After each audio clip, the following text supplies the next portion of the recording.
fleuve, demandez des renforts à la force.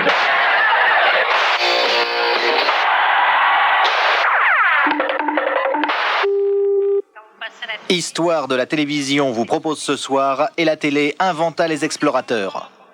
Moi, ce que j'aimais dans les émissions avec des explorateurs, c'était quand ils revenaient des voyages... Chut, ça commence.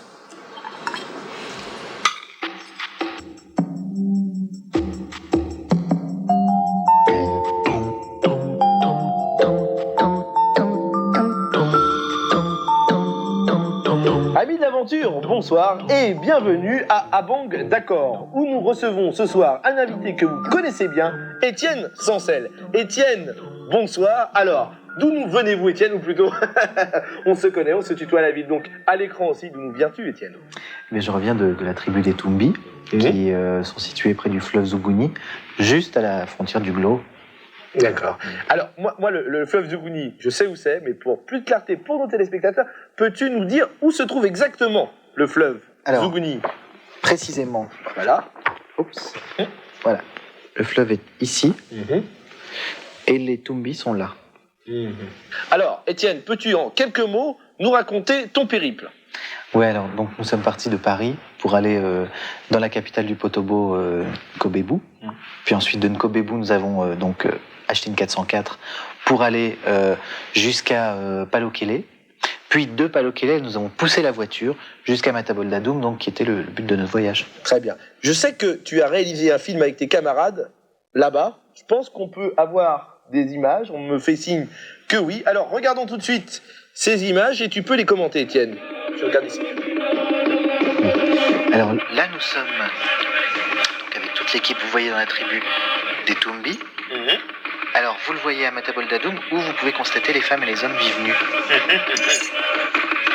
Les Tumbi ont des nourritures très spéciales. Regardez, par exemple, ils mangent des gros vers blancs que l'on roule vivants dans une feuille que l'on trempe dans une mixture très étrange qui a été préalablement mâchée par les vieux du village qui vivent dans des petites cases avec des murs peints. C'est pas très appétissant tout ça, hein. Mais non, mais c'est leur coutume là-bas. Par exemple, t'invitais un Tumbi, là, peut-être qu'il trouverait ça à vomir ce que t'as fait manger. Dis tout de suite que je te fais à manger, ça te plaît pas? C'est pas ça, c'est une image, Edmond. Mais dis donc, s'ils sont pas contents des Tumbi, ils ont qu'à aller manger au restaurant, hein. C'est une image. Nous aussi, on pourrait aller manger au restaurant avec les Tumbi. Alors, lorsqu'un Tumbi est blessé légèrement, il doit se rendre, comme le veut la coutume, dans la savane, où là, il se fait lécher donc la plaie par une hyène vierge. D'où les pulls en purienne vierge. Oui, d'accord, la purienne vierge elle est très très bonne, mais flamboyante.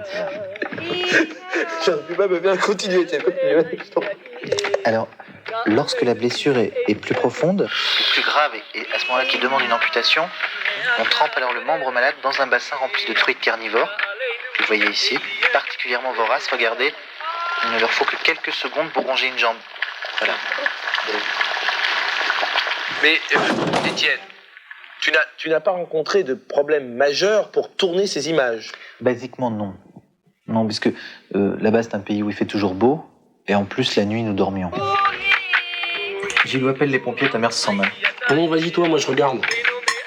Gilou, appelle les pompiers, ta mère se sent mal. Mais je regarde. Appelle les pompiers, Gilou. Mais je regarde. Ta mère se sent mal, appelle les pompiers. Non, je regarde. Bon, j'ai fait. Bon, alors, Étienne, tu nous as ramené quelques objets de là-bas, je crois, hein? Ouais, tout à fait. Je t'ai ramené ça. Qu'est-ce que c'est? C'est une flûche. C'est une flûche. Les Tumbi s'en servent pour la chasse et propulsent la flûche grâce à cet objet. On appelle un orque. Vous voyez?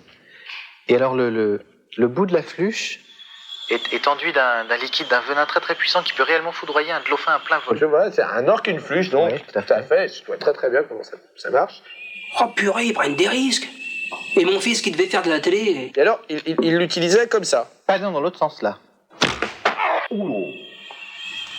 Qu'est-ce qui se passe? C'est le monsieur, il vient de se mettre la flûche dans le ventre. Ah bah oui, mais alors c'est embêtant parce que moi j'avais des tas de trucs à te montrer encore. Pardon.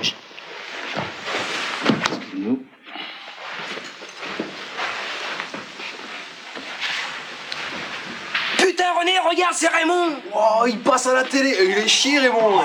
C'est lequel Là, le gros balèze, là. C'est vrai, vous connaissez là, le... Ah bah ouais, bien sûr. Dis donc, il va être drôlement célèbre demain à la caserne, il va signer des autographes. Eh bah ouais, mais si votre femme, elle était pas tombée dans les pommes, et pas la sœur, c'est nous qui serions à la télé. C'est malin, bravo, t'as gagné, tu pourrais peut-être t'excuser. Ah non, laissez. Parce que Raymond, il mérite d'être connu. Ah ouais, ça c'est vrai, ça, hein. Parce qu'un jour, un mec, il gueulait, évidemment, il s'était fait couper en deux. C'est Raymond qui lui a retrouvé ses jambes. Hein? Eh, c'est des détails, hein.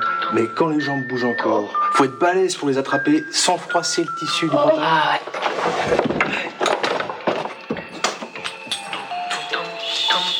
Demain, Histoire de la télévision répondra à la question pompier, un métier, une vocation ou tout simplement une jolie petite gâterie.